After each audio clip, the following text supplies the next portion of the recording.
एक टाइम के लिए ऐसा लगता था ना कि मार्कस रैशफोर्ड की जो हाइप थी इट वाज अ होक्स। हालांकि मुझे अभी भी ये नहीं लगता कि his recent performances are a sign of permanent class. You see, Rashford का बिगेस्ट इशू हमेशा से कंसिस्टेंसी रहा है, but against my own judgement उसने बार्सिलोना में एक्चुअली कुछ उखाड़ लिया है। So why don't we stop wasting any more time and quickly discuss how Barcelona and most importantly Flick finally unlock the potential of Marcus Rashford. What if Rashford के case में the problem has always been the system? अपने iconic 30 गोल season के बाद Rashford थोड़ा अचानक से drop of हो गया था। He was stuck in a tactical box. जिन भी मैनेजर्स के सिस्टम के अंडर वो खेला, सब एक डिफेंसिव सिस्टम के अंडर उसकी स्ट्रेंथ्स को एकदम म्यूट कर देते थे। उसकी body language, work rate, final ball सब कुछ क्रिटिसाइज होने लगा था। And more so Aston villa के फेल्ड लोन स्पेल के बाद he was just a runner with nowhere left to run. पर अब मैं एक ऐसी चीज इंपॉर्टेंटली पॉइंट आउट करना चाहूंगा कि I don't think this was all a dip in a form.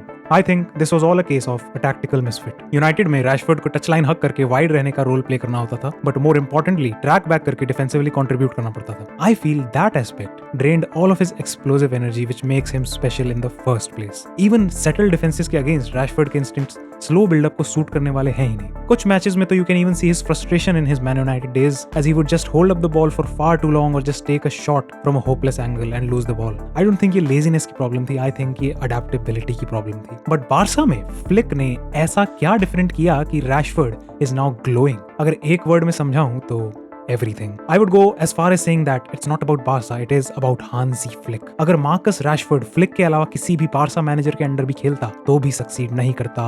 Mark my words. You see, flick की philosophy plays right into Rashford's strengths.